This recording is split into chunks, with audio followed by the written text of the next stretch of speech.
Patients with lymphoma now have access to a highly specialized CAR T-cell therapy program at Intermountain Healthcare, and doctors say it is changing and saving lives.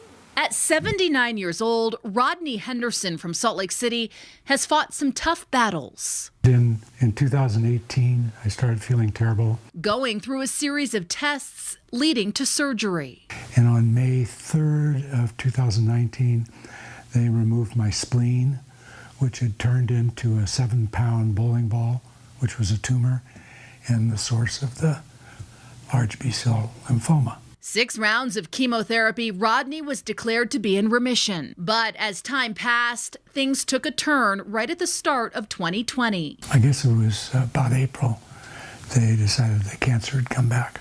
This time, doctors took a different course of action, putting Rodney in a clinical trial of CAR T-cell therapy. CAR T-cell therapy, the CAR stands for chimeric antigen receptor. And what it is it's just being able to take an immune cell, or a T lymphocyte is the name of the cell, and then teaching it how to recognize a cancer. Dr. Brad Hunter, director of immune cell therapy at Intermountain Healthcare, says this is a medical breakthrough for blood cancers. And it feels a little bit like science fiction. And it's saving lives. Being able to go and manipulate someone's immune cells in a way that you can help them to fight their cancer with little to no chemotherapy involved. The process starts by collecting a patient's own immune cells, genetically modifying them to recognize specific cancer cells. Those cells are then multiplied in a lab and infused back into the patient to then go on attack, destroying cancer and shrinking tumors. I think the future is bright, and I think there's lots of therapies like CAR T-cell therapy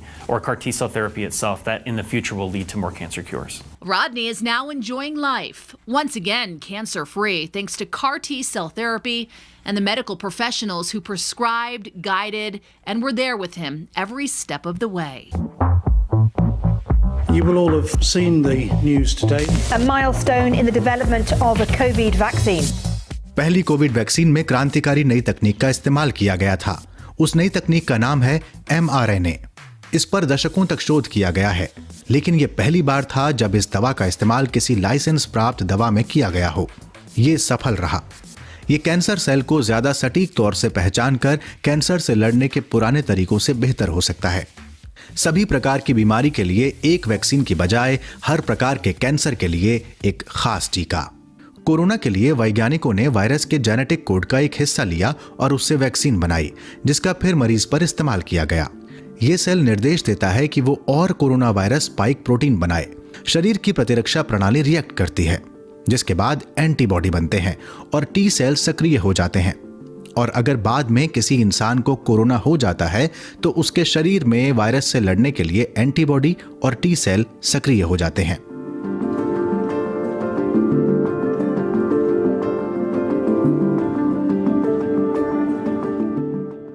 cell की सतह पर एक खास तरह का protein होता है जो उनको शरीर के बाकी सेल से अलग बनाता है। इसलिए हम प्रतिरक्षा प्रणाली को उन कैंसर सेल्स को पहचान कर खत्म करने के लिए ट्रेन कर सकते हैं। कैंसर कई प्रकार के हैं, इसलिए प्रत्येक मरीज को अपने अलग mRNA वैक्सीन की जरूरत होगी और यही इस तकनीक को महंगी और विकसित करने में मुश्किल बना सकता है। दशकों से कैंसर के इलाज के लिए रेडियोथेरेपी और कीमोथेरेपी का इस्तेमाल किया जाता रहा है। प्रभावी होने के बावजूद ये कैंसर सेल के साथ साथ स्वस्थ सेल को भी नुकसान पहुंचा सकते हैं। Doctors must be very careful not to damage surrounding areas of the body. mRNA प्रत्येक मरीज की विशिष्ट कैंसर सेल को टारगेट करने में सक्षम हो सकता है। ऐसे उपचार जो व्यक्तिगत हों, जैसे हर इंसान के अलग अलग कैंसर और फिर उनमें से वो प्रोटीन सेल निकालना जिन्हें आपको टारगेट करना है, इससे साइड इफेक्ट्स कम होंगे। The idea of eliminating any cancer was once considered a pipe dream. We now have the evidence and the tools that show it can be done. Vaccination, screening, treatment, palliative care. We cannot cherry pick.